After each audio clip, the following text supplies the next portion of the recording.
Leyes de Kepler.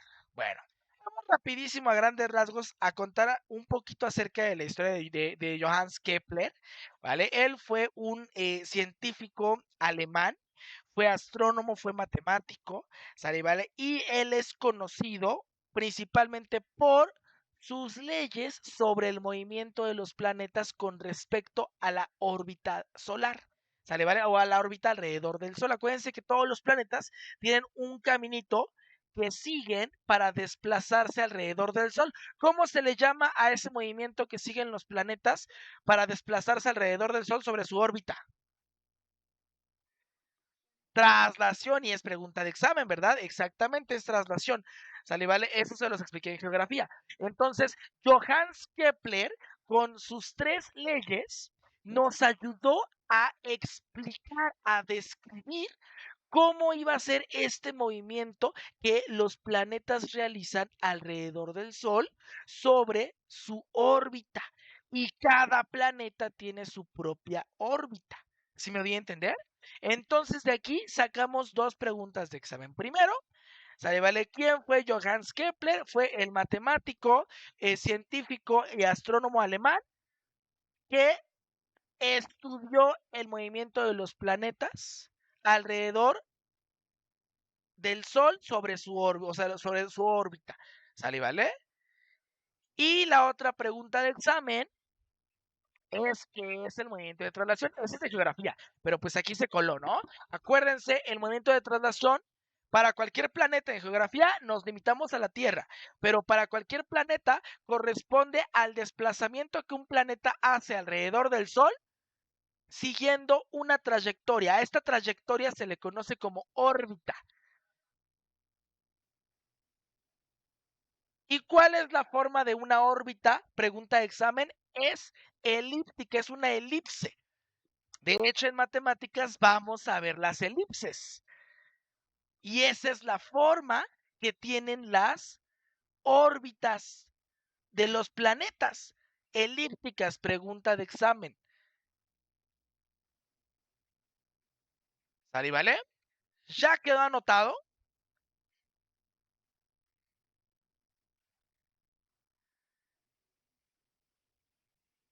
Sale, vale. Seguimos. Bueno, ¿qué nos dice la primera ley de Kepler? La primera ley de Kepler nos dice la forma de las órbitas de los planetas. En este caso, Kepler nos dice, con base en su primera ley, que los planetas van a girar alrededor del Sol y que siempre este desplazamiento alrededor del Sol va a describir una forma elíptica. Pregunta de examen. Dale, vale, acuérdense, en la primera ley de Kepler es en la que se describe la forma de las órbitas de los planetas. ¿Y cuál es la forma? Es una forma elíptica, es una elipse. Los planetas se desplazan alrededor del Sol formando o describiendo una elipse. Y vamos a ver que las elipses van a tener dos focos. En el caso de las parábolas solo tienen uno, pero las elipses tienen dos focos. Pues pregunta de examen. Con base en la primera ley de Kepler, el Sol ocupa uno de los focos de la elipse.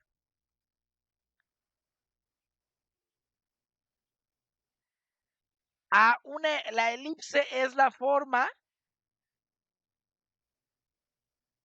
de la órbita de los planetas. Es la forma que la trayectoria sigue, más bien la forma de la trayectoria que siguen los planetas al girar alrededor del Sol. Mande, José Eduardo. Buenas noches, caballero. Fíjese, en esta parte, eh, es que todavía no le he dado bueno, de hecho en general en secundaria no beso, pero una elipse va a tener ciertos elementos, ¿sale? ¿Vale? Entonces, los focos van a ser uno de esos elementos de las elipses. Fíjese, voy a presentarle una imagen para que vea lo que es una elipse. Vamos a dejar de presentar esto y me voy a ir a esto. Esto es una elipse, mi estimado José Eduardo. ¿Sale, vale? Entonces, la elipse va a ser un lugar geométrico. Más adelante se los voy a definir. ¿Sale, vale? Y este lugar geométrico se va a caracterizar porque tiene cierto grado de excentricidad. ¿Qué quiere decir eso? Que va a estar ovalada. ¿Sí me voy a entender? Y los elementos de una elipse van a ser el centro, ¿vale? Los dos focos, los dos vértices, el eje menor, ¿sale? ¿Vale? Que es el lado o la línea que divide en dos partes iguales a una elipse, pero es el eje menor siempre va a ser la línea que divide en dos partes iguales, pero la más pequeña, porque va a haber un eje mayor que es una línea más grande o la línea más grande que divide en dos partes iguales a la elipse. Entonces el foco son estos dos puntos de nuestra elipse. ¿Sí me voy a entender? Entonces, sí, entonces, no, de que, de hecho, esto lo va a ver hasta la prepa, ¿sale? ¿Vale? Si no, no se espante, esto no es de secundaria, esto es de prepa, ¿sale? ¿Vale? Entonces, o sea, las leyes de Kepler no, pero esto de matemáticas sí es de prepa, ¿sale? ¿Vale? Entonces, esta elipse, que es un lugar geométrico, de hecho, la vamos a estar viendo como en 2, 3 semanitas aquí en 3 semanas, no, como en 2 semanas, aquí en 3 semanas, y los focos son estos puntitos de la elipse. Entonces, con base en la primera ley de Kepler, el foco, o más bien el Sol, representa uno de los focos de la elipse que forma el planeta al desplazarse alrededor del Sol. ¿Sí me voy a entender? No, de que al contrario. Me regreso al PowerPoint. ¿Dudas? Dudas de la primera ley de Kepler literal. Esto es nada más teórico, se los pueden preguntar nada más teórico, ¿sale? ¿Vale? No hay como tal ejercicios a este nivel de leyes de Kepler. Sí existen, ¿sale? ¿Vale? De hecho, estas leyes se utilizan para calcular pues la masa de los planetas, la distancia que existe del planeta al Sol en tal mes, en tal mes y tal día del año, ¿sale? ¿Vale? O sea, sí tiene aplicaciones estas leyes, ¿sale? ¿Vale? Pero para nivel básico y nivel medio superior no lo aplican, ¿sale? ¿Vale? Salvo que más adelante quieran calcular la masa de Marte, bueno, pues ya podemos usar las leyes de Kepler. Pero mientras tanto, para este examen no lo necesitamos, ¿sale? ¿Vale? ¿Dudas de la primera ley de Kepler? Perfecto. Siguiente, segunda ley de Kepler. Bueno, la segunda ley de Kepler nos va a explicar, ¿sale? ¿Vale? Que el radio focal que une a cualquier planeta con el Sol en áreas iguales van a describirse, más bien en tiempos iguales se describen áreas iguales. Es decir, si de aquí a acá ya pasó un mes y de aquí a acá pasó otro mes, el área 2 en la que se pasó un mes va a ser igual al área 1 en donde ya se pasó un mes. Es decir, supongamos que la Tierra está en otro punto, ¿no? Que está justo aquí, donde tengo el cursor. Y pasan 2 meses y ahora está acá. ¿Sale, vale? Entonces de aquí a acá pasaron 2 meses. Y luego me voy a otra posición acá. Y de aquí a acá. Y pasaron otros 2 meses. Pues entonces las áreas que se van a formar con los radios focales del planeta al Sol, ¿sale, vale? Van a ser iguales. ¿Sí me voy a entender? O más o menos. A ver, me voy a ir al Lightroom para hacer un dibujito. A ver si quedó un poquito más claro. Fíjense. ¿Ya están viendo el Lightroom todos?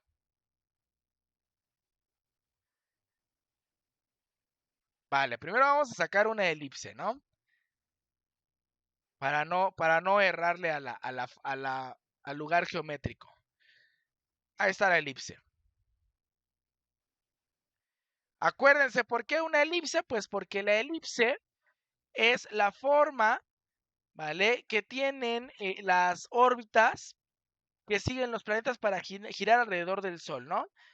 Vamos a poner ahora un Sol. A ver este Sol. Este Sol.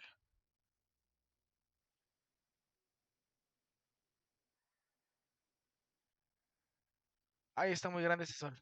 Bueno,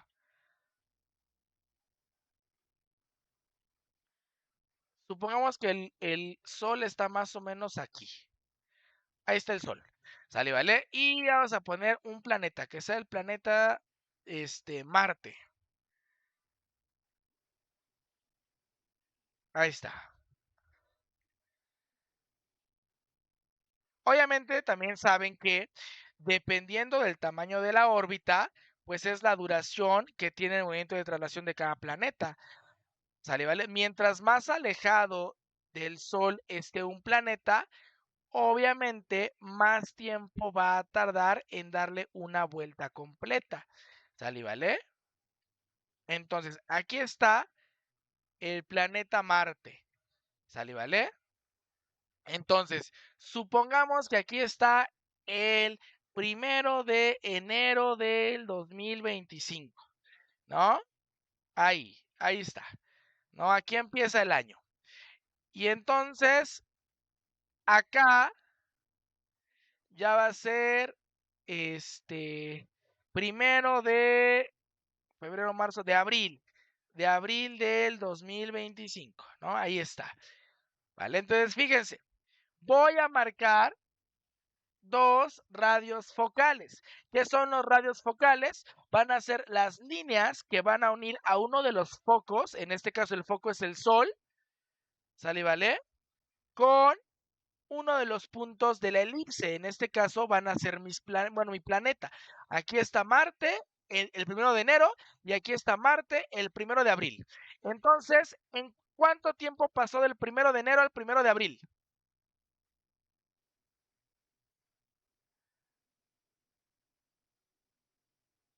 3 meses, perfecto. Entonces, aquí hay un tiempo de 3 meses. Entonces, supongamos que aquí tenemos un área, vamos a ponerle área 1, ¿vale? Entonces, sigue pasando el año y entonces ahora acá tenemos que va a ser el 1 de julio de 2025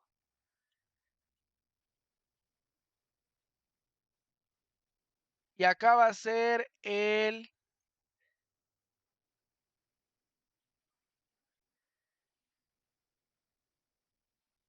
primero de octubre de 2025. ¿Sale, vale? Entonces vuelvo a trazar radios focales de aquí a acá y de aquí a acá. ¿Sale, vale?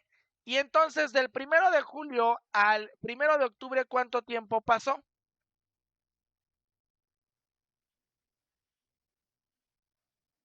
3 meses. Entonces, fíjense, como son tiempos iguales, fíjense, y aquí se formó un área, ¿verdad? Y aquí se formó otra área, ¿no? El área me refiero a todo este espacio que va a estar delimitado por la elipse y por los radios focales, va a ser área 1 y área 2. Como estas áreas se dibujaron en los mismos 3 meses, entonces yo puedo afirmar que el área 1 va a ser igual al área 2. Eso me dice la segunda ley de Kepler, que las áreas van a ser iguales siempre y cuando se hayan formado en tiempos iguales. Es decir, el área que se forma entre los radios focales, ¿vale?, que siguen un planeta alrededor de su elipse o de la órbita, desplazándose alrededor del Sol. Si pasa una semana y luego nos vamos y regresamos un mes después y es otra semana, pues esa misma área, como fue en tiempos iguales de una semana, va a ser la misma. sin importar en qué posición de la órbita o en qué posición de la elipse se encuentre. ¿Sí me doy a entender? ¿Ya quedó un poquito más clara la segunda ley de Kepler? Efectivamente, mi estimado Ángel, el área es todo esto. Voy a usar este lápiz y vamos a colorear. El área es todo esto. Todo esto. Todo el espacio, toda la superficie que está delimitada por los radios focales y por la elipse es área, ¿no? Y acá tengo mi otra área, que es esta de acá. Todo esto es el área. Entonces, el área roja es igual al área azul porque es un área que se describe en tiempos iguales de la traslación de Marte, ¿no? En este caso estamos usando al planeta rojo, Marte. ¿Sale, vale?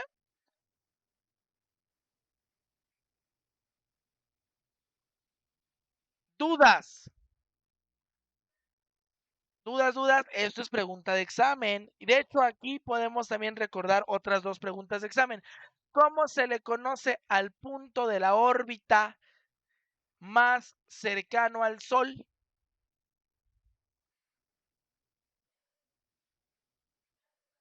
Perihelio, pregunta de examen.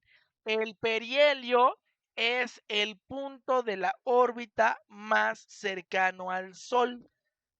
Repito, pregunta de examen. El perihelio es el punto de la órbita. Esto normalmente lo van a preguntar en geografía y es el punto de la órbita terrestre más cercano al Sol. ¿Y cómo se llama el punto de la órbita más lejano al Sol? Afelio, pregunta de examen. Re Claro que sí, el perihelio es el punto de la órbita más cercano al Sol. Perímetro. Helio, Sol. Perihelio, cercano al perímetro del Sol. Entonces, el punto más cercano, el punto de la órbita más cercano al Sol se llama perihelio. Mientras que afelio, o a carece de o está lejos de o sin. Afelio, helio, Sol. Entonces el afelio es el punto de la órbita más lejano al Sol. Pregunta de examen.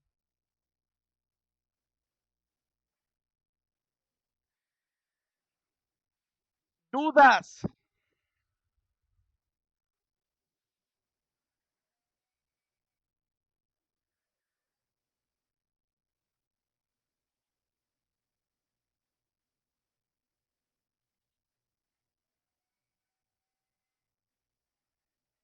¿Vamos bien?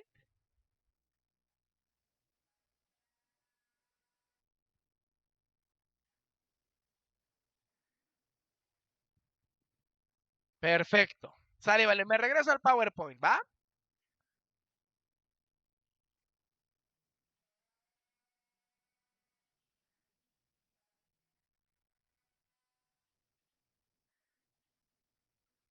Sale, vale. Y la última ley de Kepler. Sale, vale. Esta ley de Kepler también es conocida como la ley de periodos. ¿Sale, vale? Esta ley pues establece que el cuadrado del periodo orbital de un planeta es directamente proporcional al cubo de la distancia promedio entre el planeta y el Sol. O sea, esta, esta tercera ley la podemos utilizar para determinar la distancia que hay entre un planeta y el Sol, si se puede. Y se puede gracias a la tercera ley de Kepler. ¿Sale, vale? Y entonces, con base en esta tercera ley de Kepler y con ayuda de la ley gravitacional de Newton, e igualando con la fuerza centrípeta que proviene de la fuerza de gravedad, se tiene, ¿sale, vale? Que el periodo al cuadrado es igual a la constante de proporcionalidad por el radio de la órbita al cubo. Esta fórmula se las preguntan literal. No hay, si es pregunta de examen, no hay problemas, pero les preguntan esta formulita. ¿Sale, vale? La tercera ley de Kepler está representada por la fórmula T cuadrada igual a la constante de proporcionalidad por el radio al cubo.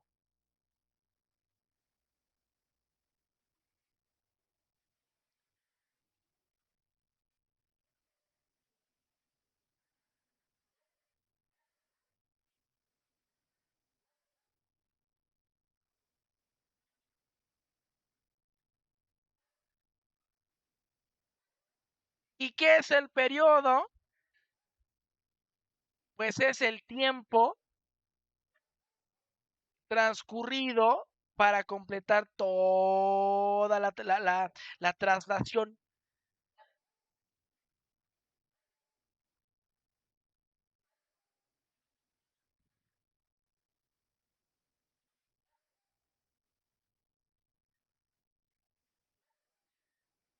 ¿Vale? ¿Vale? Repito, el periodo, en este caso el periodo orbital, anótenlo, es el tiempo que tarda un planeta en darle una vuelta completa al Sol.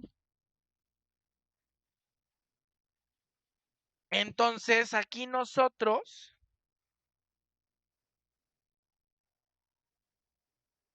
podemos obtener la distancia que hay de la Tierra al Sol con base en esta tercera ley de Kepler. ¿Vale? ¿Vale? Pero literal, nada más en el examen nos van a preguntar qué es o cuál es la fórmula que describe la tercera ley de Kepler.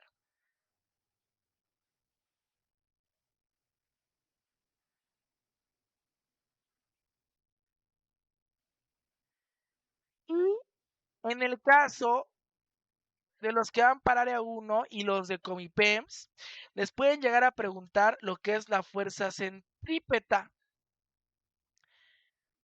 ¿Y qué es la fuerza centrípeta?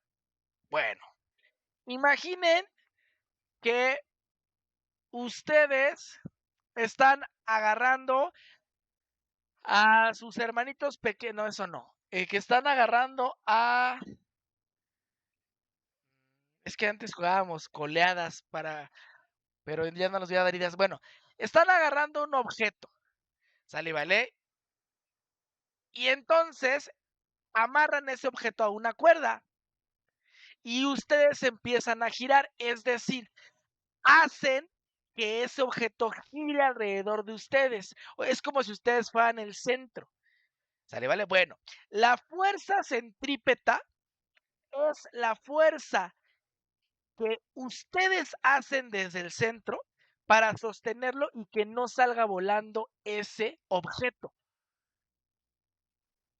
Repito entonces, la fuerza centrípeta, pregunta de examen,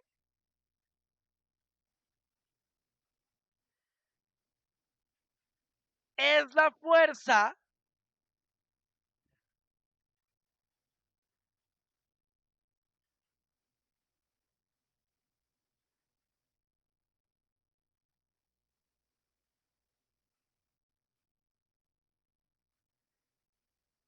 que experimenta un cuerpo en movimiento circular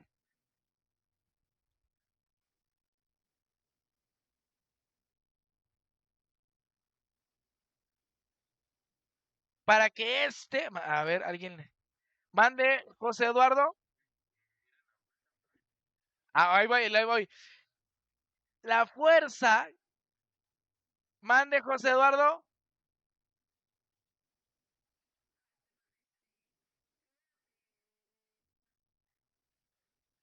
A ver, es que se los voy a dictar a todos otra vez.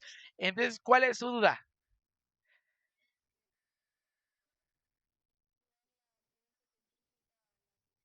Ah, muy bien. Ahorita le explico la diferencia.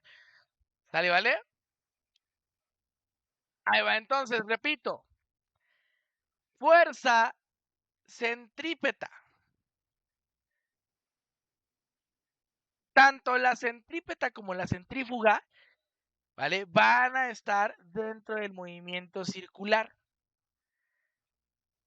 ¿Sale, vale? Ahora, la fuerza centrípeta es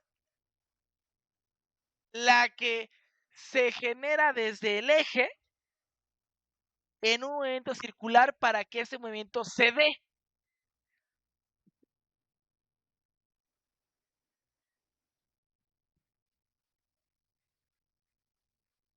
Es decir,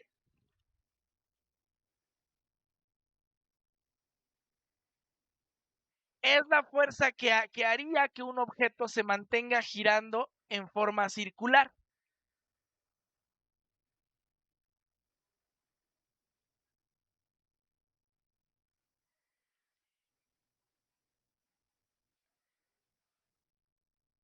En cambio, la fuerza centrífuga, ahí va su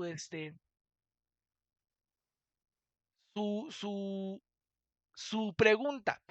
Bueno, ¿están de acuerdo conmigo que si hablamos de un movimiento circular y está constante, es decir, se encuentra en un movimiento circular constante, no cambia? ¿Cómo debe de ser la sumatoria de las fuerzas que están en ese sistema? ¿A cuánto debe de ser igual? No, la centrífuga no.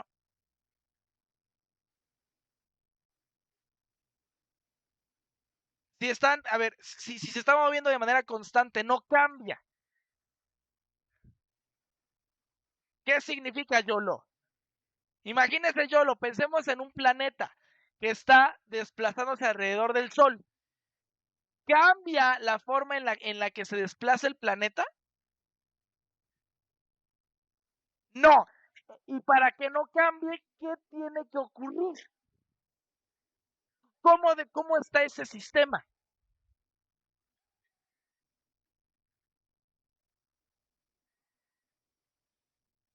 Exactamente, la sumatoria de las fuerzas deben de ser igual a cero. En este caso, como es un movimiento circular, haríamos referencia a la parte de torcas, ¿no? En este caso, cualquier fuerza o torca. Bueno, pues la fuerza centrífuga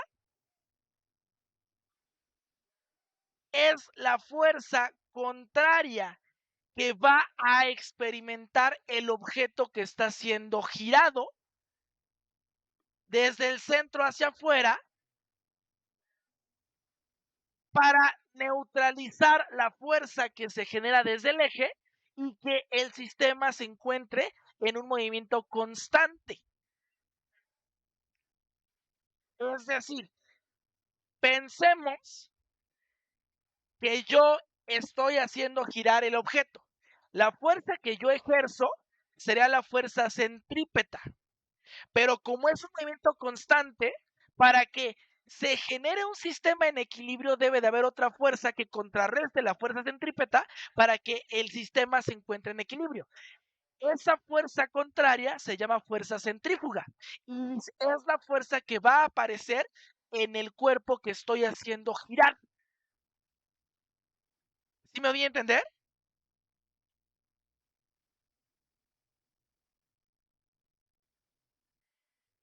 Y viene de centrífuga, ¿vale? Porque centrifugar significa huir, salir del centro, irse del centro. Entonces, así recuérdelo, centrífuga. Pensemos, por ejemplo, cuando la lavadora está centrifugando, empieza a girar, girar, girar, girar. Ah, ahí la ropa, cuando se va hacia afuera del centro de la lavadora, estaría experimentando fuerza centrífuga. Se está centrifugando la fuerza. En cambio, la lavadora, que es la que hace que gire, ¿qué tipo de fuerza estaría generando? Exactamente. ¿Sí me doy a entender? Sí, sí, ya quedó un poquito más clara. Perfecto. Entonces, la fuerza centrípeta es literal la fuerza real, es lo que está generando la fuerza real. Y la fuerza centrífuga es la fuerza que aparece en el cuerpo que está experimentando esa fuerza centrípeta. ¿Sale, vale? Vientos. No, ¿de qué? Y esta pregunta, esta relación sí la pueden leer en el examen los que van para universidad. Y más usted, Joana, que va para área 1. ¿Sale, vale? O sea, como tal, el concepto de área de fuerza centrífuga no se lo preguntan, pero sí le preguntan la relación entre la fuerza centrípeta y la fuerza centrífuga. Y es esta. La fuerza centrípeta es la fuerza que se ejerce desde el eje.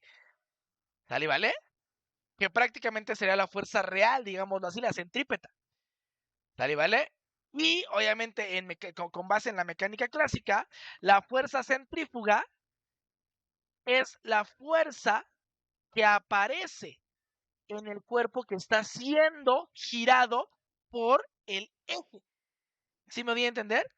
Y es centrífuga porque centrifugar significa salir del centro, irse del centro, huir del centro.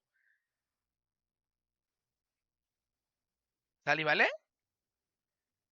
Entonces, por ejemplo, recordemos cuando estábamos niños, yo jugaba en la calle con mis amigos algo que se llama coleadas. Entonces, siempre el más fuerte se ponían al principio y luego nos agarrábamos dos, tres y entonces todos empezábamos a correr, correr, correr. Entonces, los más chiquitos que estaban hasta el final ya iban colgados volando. Ah, pues entonces el del centro, los del centro que generábamos fuerza, ¿vale? Estábamos generando fuerza centrípeta.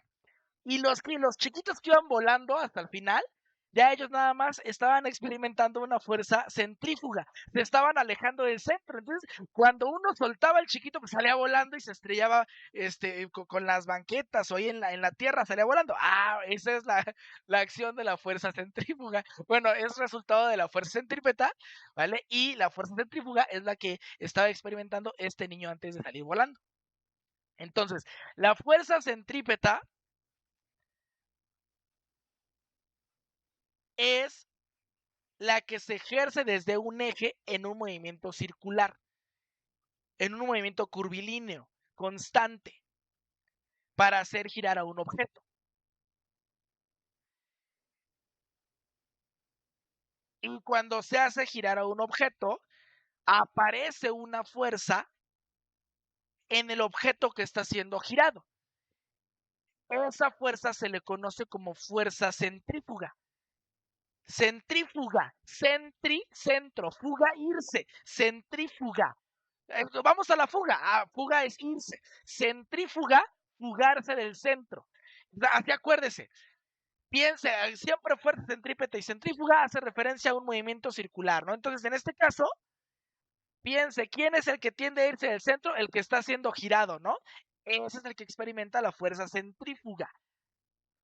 De ahí viene el concepto de centrífuga, que es centro y fuga, irse, huir. ¿Sale, vale? ¿Dudas? Sí, disipé su duda, José Eduardo.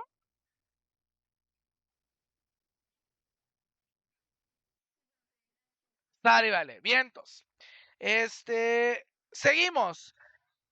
Y no, pues ya, eso es todo lo que vendría de leyes de Kepler. ¿Sale, vale?